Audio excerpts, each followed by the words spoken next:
Welcome back to the second quarter here on Pigskin Holiday, Week 10. This quarter is brought to you by chicharrones, Spanish for chicharrones. Yeah? Yeah. Translation was perfect. A few quick scores before we move on to our discussion of a great game this week. Yes. Real quick, Oakland, San Diego was last Thursday night. Yeah. Speaking of which, Thursday night football is in full effect from now to the end of the season. Yes! There's a whole slate of games. No teams are repeated. It's a good schedule. Yeah. So tune in to NFL Network for that. Nice. We should get something for that prop. We should. All right, Oakland, San Diego. Palmer found some rhythm. Yes. Raiders got a win. San Diego falls even deeper into the depths of what the... Yeah. Yeah. Once again, you know, Phillip Rivers coming back at the end of the game, getting the, you're within 7. You can do it. You can do it. Oh no, wait, you're Phillip Rivers and you threw a pick at the end of the game. 80. He's on the list. I'm going to stick to what I said. The man needs a change of address. Yes. Different team, different colors. I agree. Okay, so Oakland, aside from Palmer, they also have found a running game lately. Bush, 30 carries, 157 yards and a touchdown. 3 catches, 85 yards. And that Moore kid had 5 catches, 123 yards, 2 touchdowns. Ooh. A little diverse offense. Yeah. Palmer was 14 of 20. That's pretty good stats. Not bad. 299 yards. Yeah. 2 touches, 1 pick. Rivers, 23 of 47. 47 passes thrown. 23 Putting the ball and putting the game in his hands. 274 yards, 2 touches and 1 pick. Just like the other guy. He actually had slightly less yards, but threw a lot more passes. Efficiency rating goes to Palmer. Right. So does Palmer get a little better from here? Maybe. That's quite a good increase from the first week and a half. I think it was just, the first couple of games he had, it's just, Game and a half. or game and a half. It's just kind of getting your bearings back. I mean, he hasn't played since last year, and he's been working out in the off season, but he's not been working out with any one team. He didn't do the workouts with Cincinnati. No. He was a holdout, until he left Cincinnati. I think that it's him just kind of finally starting to get used to the offense, and like we just said with Phillip Rivers, it's a change of address. He's got it. He's got that self-esteem. You know what I mean? He got what he wanted. He got out of Cincy. He's in a different uniform. He's in a new place. He's a fresh start. So, well, you gotta figure in also to come right with the guys. You get in there and get the practices and the workouts and the film room, and you go through the paces and become more of a group. And you should gel. I mean, that's how it's supposed to work.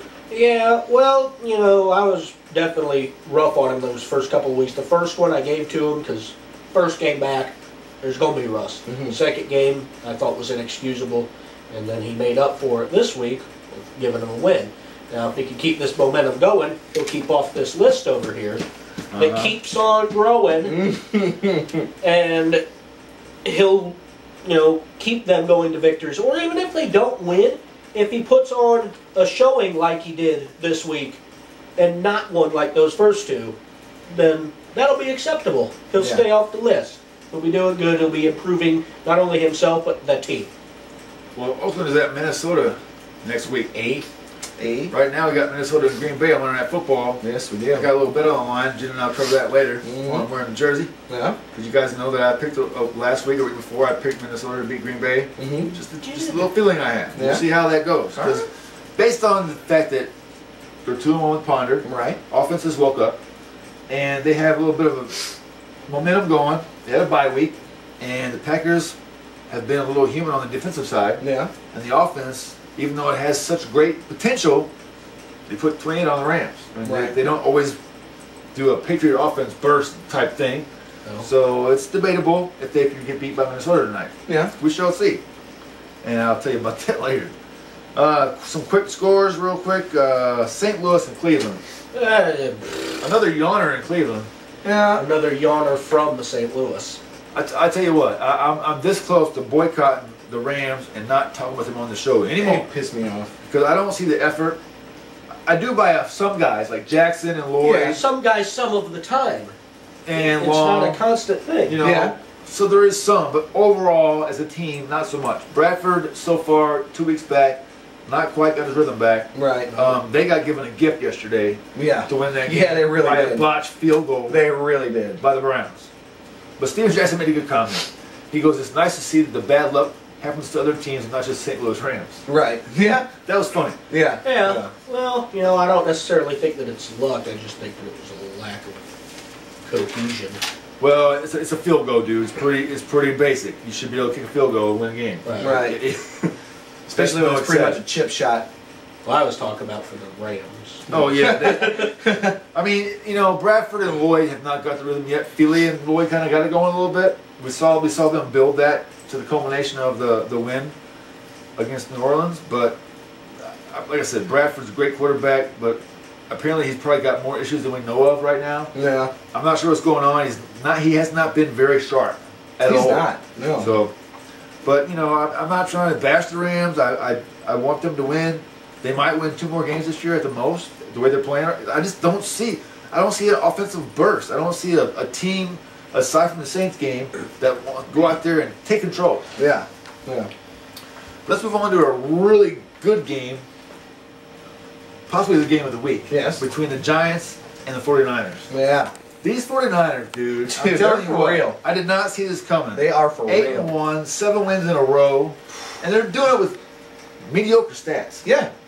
This game yesterday between the Niners and Giants came down to the final drive at the 10-yard line when Eli Manning threw the ball on 4th and 2, and it was tipped. Other than that, they had converted 2 big 4th downs on that same drive. Mm-hmm. Manning was looking pretty good, and it just came down to one batted down pass on 4th and 2, and Niners hold on. But Mm-hmm. man, Well, I mean, I don't know what it was about getting beat by Dallas that pissed them off so bad, but they was like, no XM.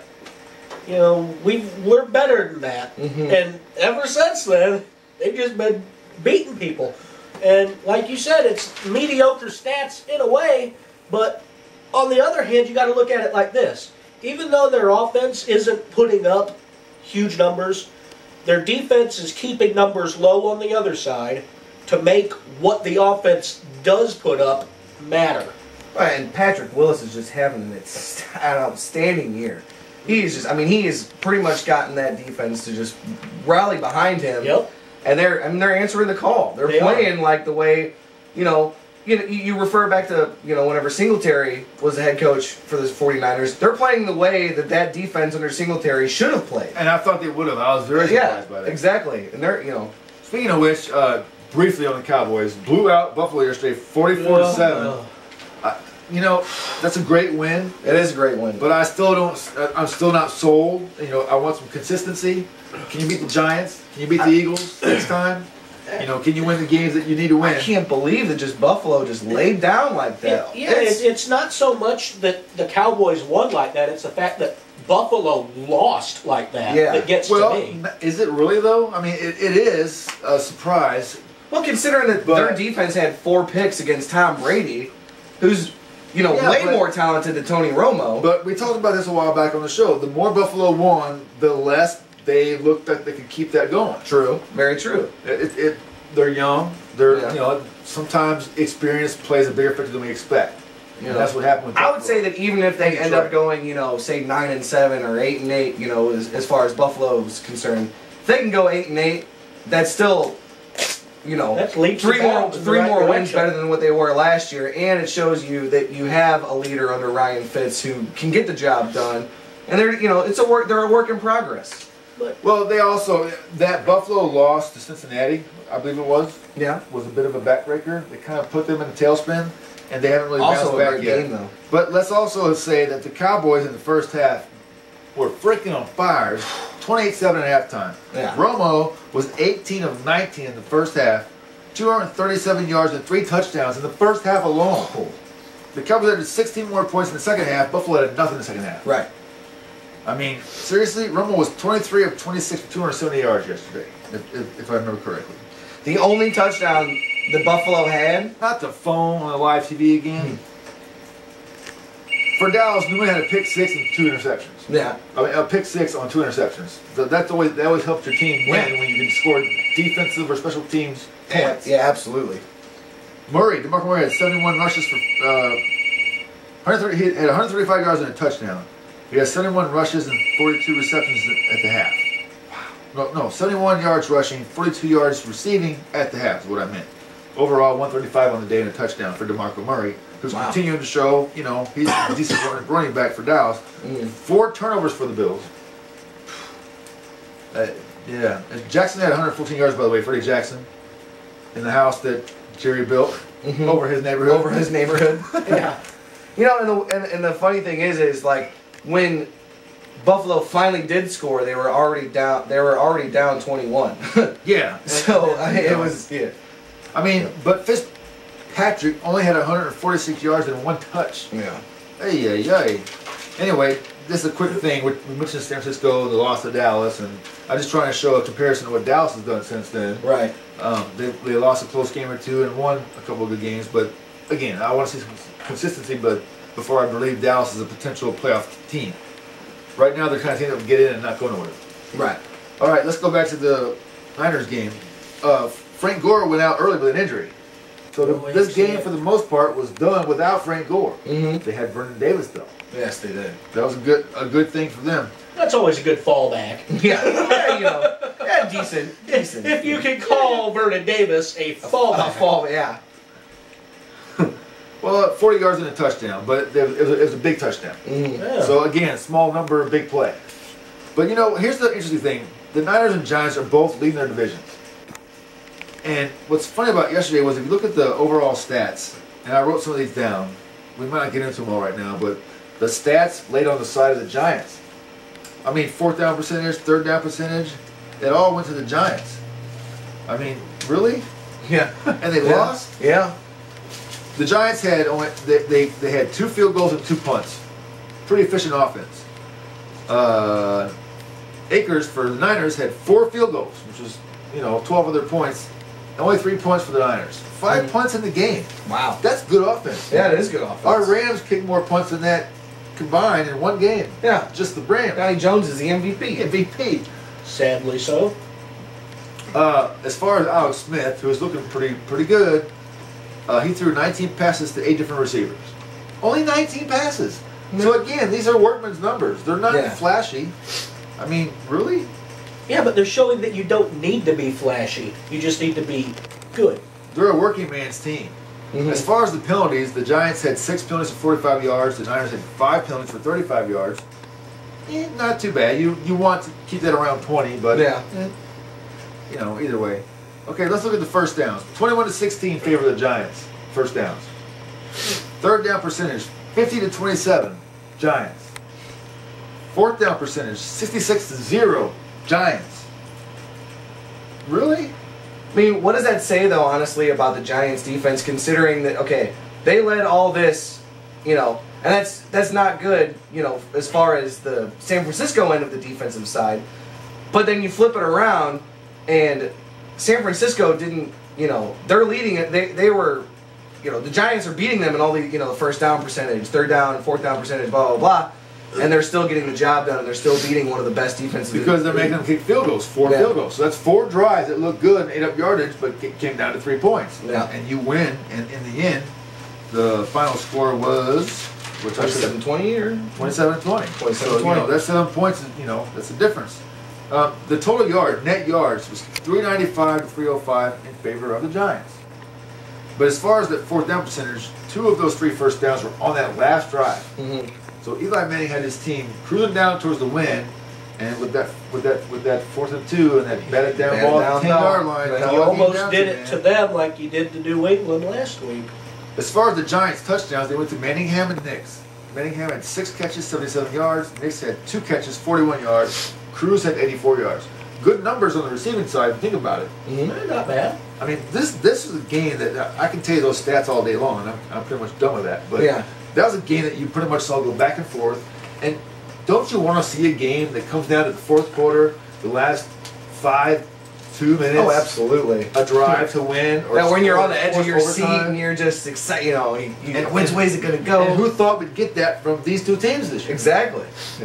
That's football, folks. You know, and one thing that I will have to credit Alex Smith for, and I have been an Alex Smith hater pretty much since he's gotten in the league, is he's actually, it seems like now, you know, he's not putting up big numbers week in and week out. He's being a team leader, which he's not been since he's gotten in the league. And he's got great, I mean, like, you look at some of the ball placement yesterday and some of those sideline throws, like, you know, one to Ted Ginn, which was a great catch by Teddy Ginn to get both feet in bounds, but great ball placement by Alex Smith, which we've never seen him do. And you know, those things are designed that way. And he it's not seems by like accident. He seems like he's actually like whatever he's asked to do by Harbaugh, he's doing, and he knows what Harbaugh wants, and he knows how to get it done, and he's really finding a way to win and lead this team. Yes, he is. And it's good. It's good to see because he's 8-1. He's a vet now. I mean, he's been in the league long enough. I mean, what is this? His 6th year? But you know what? People kept giving him a chance. Yeah. You know, never totally give up on him. Considering this is, I think, his 5th head coach that he's been under in his 7 years of being, in the league. So I mean, yeah. So And CT Harbaugh is a quarterbacks coach too, by the way. Sorry. Well, I didn't mean to. that's a plus. You didn't interrupt. I just went too fast.